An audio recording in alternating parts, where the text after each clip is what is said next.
Okay students, second part for switching.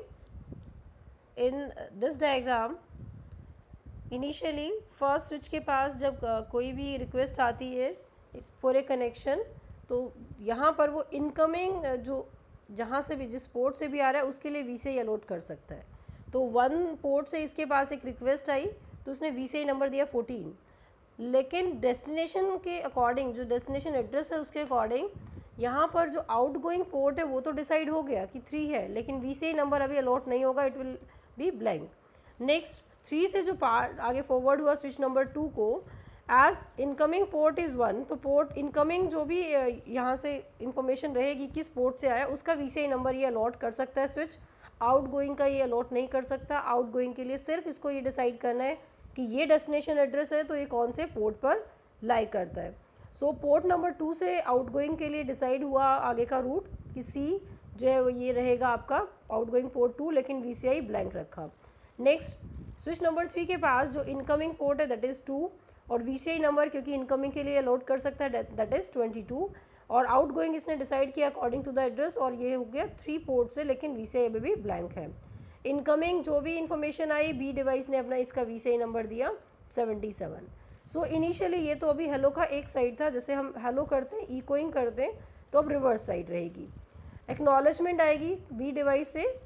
B device अपना जो V C I number इसने generate किया है, अभी इनकमिंग था जो वो इसने वापस रिवर्स पास किया 77, means this time the switch 3 make the entry for V C I number 77 that is assigned by device B.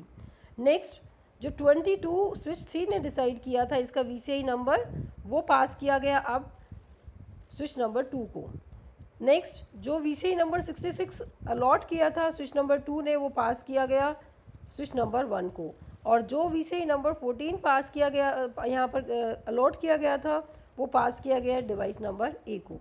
सो अब जाकर ये हेलो या इको स्टेटमेंट कंप्लीट हुई। इको स्टेटमेंट कह रहे हैं यहाँ पर, मीनिंग कि जब भी कोई दो डिवाइसेस एक दूसरे से कम्युनिकेट करते हैं तो एक इको होता है। इको मीन्स एक मैसेज सेंड करना और रिवर्स उसका उस तक पहुंच जाना है। यहाँ पर अब कनेक्शन एस्टैब्लिशमेंट का जो कंप्लीट एड्रेस कंसेप्ट है वो एस्टैब्लिश हो चुका है। So in virtual circuit all packets belonging to the same source and destination travel the same path, but packets में arrive at the destination with different delay if resources allocation is on demand. Students एक और चीज़ है यहाँ पर कि दो तरह के वर्चुअल सर्किट होते हैं, एक होता है परमानेंट वर्चुअल सर्किट, दूसरा होता है स्विच्ड वर्चुअल सर्किट।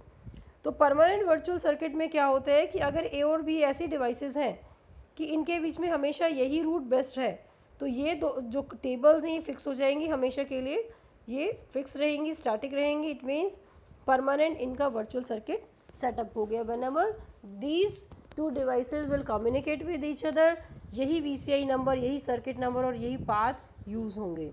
दूसरा है switched virtual circuit. Switched virtual circuit का मतलब है जैसे ही डेटा ट्रांसफ़र हुआ, पहले एक कॉल सेटअप हो गया, डेटा ट्रांसफ़र होगा इसी रूट से, जब कनेक्शन रिलीज़ करना है तो ये टेबल की एंट्रीज़ यहाँ से इरेज कर दी जाएंगी। मीन्स अब कोई यही वर्चुअल सर्किट किसी दूसरे पेयर ऑफ डिवाइसेस के लिए यूज़ हो सकता है। तो अगर हम एग्जांपल लें परमानेंट वर्चुअल सर्किट का तो है लीज लाइन, और स्विच्ड वर्चुअल सर्किट है जो हमारा सिंपल कनेक्शन हम लेते हैं, कनेक्शन एस्टैब्लिश करते हैं उसके अकॉर्डिंग, डायल अप जिसे हम बोलते हैं। सो डिले इन वर्चुअल सर्किट अगर हम देखें, सबसे ज़्यादा टाइम इसका सेटअप में लगता है। सेटअप में एक ग्रीन लाइन बी तक जाती है, एक ग्रीन लाइन वापस बी से ए तक आती है, that is echoing. So call setup हो गया, कॉल कनेक्शन एस्टैब्लिशमेंट हो गई, उसके बाद डेटा ट्रांसफ़र, थोड़ा सा ट्रांसमिशन गैप है, लेकिन देखेंगे आप कहीं पर भी राउटिंग वाला डिले नहीं है जो लास्ट टाइम था। मीन्स ऐसा नहीं है कि वहाँ पर पहले डेटा रखा जाएगा फिर डिसीजन मेकिंग होगी, as decision making is already done.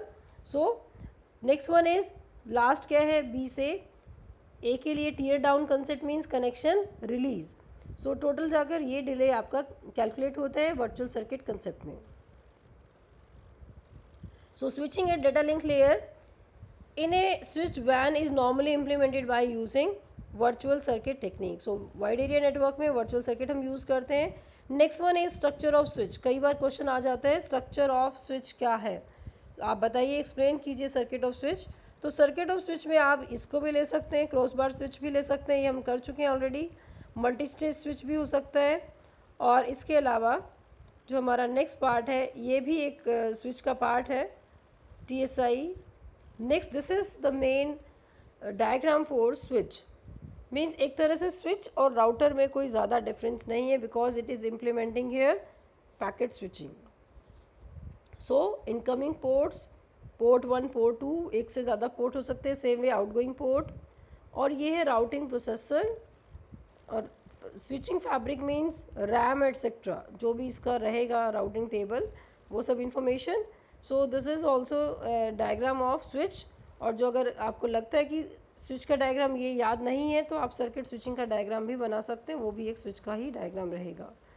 So students, ये इन्होंने बनाया है कि अलग अलग मेथड्स हैं, अलग अलग प्रोटोकॉल्स हैं जो मल्टी स्टेज में है। ये बनियन स्विच है, और भी बहुत अलग अलग alpha beta gamma protocols use होते हैं। और इसी तरह का स्ट्रक्चर यूज़ किया जाता है मल्टीपल प्रोसेसर और मल्टीपल रैम के लिए। तो हमें इतना डिटेल नहीं करना।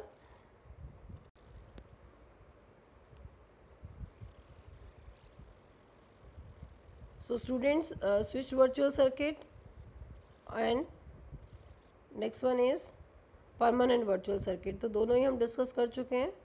उसके बाद नेक्स्ट आ जाता है मैसेज स्विचिंग। मैसेज स्विचिंग का डायग्राम यहाँ मिसिंग है, बट आपके पास जो नोट्स हैं उनमें डायग्राम है। तो यहाँ पर वही कंसेप्ट यूज़ होगा जो पैकेट स्विचिंग या डाटाग्राम पॉलिसी में हमने यूज़ किए। The main difference is packet switching में या डाटाग्राम पॉलिसी में जहाँ पर राउटर था, this time we have a complete system, complete computer system. In this mechanism, a node, usually a special computer with a number of disks, receive a message, store it until the appropriate route is free, then send it along. Means यहाँ पर complete message send किया जाता था, और ये एक technology थी 1960s to 70s।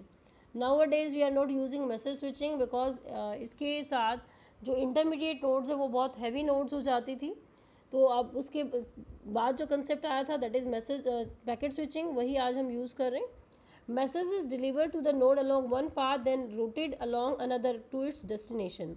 The messages are stored and relayed from secondary storage, while in packet switching the packets are stored and forwarded from primary RAM. ठीक है, तो स्टूडेंट मैसेज स्विचिंग ऑब्सोलीट हो चुके हैं, अब हम यूज़ नहीं करते हैं, बट फिर भी टाइप ऑफ स्विचिंग में का पार्ट ये रहेगा। Last one is cell switching, that is today's era in वैन वी यूज़ सेल स्विचिंग। तो वैन के अंदर आपके सिलेबस में भी गिवन है ATM, asynchronous transfer mode. So cell switching में क्या होता है कि जहाँ डाटाग्राम कंसेप्ट में हमने लिया वेरिएबल साइज पैकेट, तो वेरिएबल साइज पैकेट मीन्स एक ऐसा पैकेट भी हो सकता है जो 500 बाइट का हो, दूसरा पैकेट ऐसा भी हो सकता है जो 20 बाइट का हो। लेकिन सेल स्विचिंग के अंदर फिक्स है packet sizes of 48 byte and 5 byte होंगे हेडर पार्ट, तो टोटल मिलाकर हो गया 53 बाइट सेल। सो इसको हम एक तरह से पैकेट ना बोलकर क्या वर्ड यूज़ करें, cell. So cell switching is similar to packet switching except that the switching does not necessarily occur on packet boundary. This is ideal for integrated environment and is found within cell-based networks such as ATM. Cell switching can handle both voice data and non-voice data. A network where the unit of transfer is small fixed size block of data. So it is data, not date. So students, first thing, why we need this type of switching, because if practically we see WAN is made of multiple type of hardware, multiple type of LAN structures. So कहीं पर bandwidth ज़्यादा है, कहीं पर bandwidth कम है, किसी packet के further packet बनाना, फिर उसको इंटीग्रेट करना, तो इस प्रोसेस को रिमूव करने के लिए एक वाइड एरिया नेटवर्क प्रोटोकॉल है ATM। तो ATM के कंसेप्ट के अकॉर्डिंग क्या होता है, स्टार्टिंग से ही पैकेट साइज फिक्स रहेगा। So these are the type of switching. Thank you.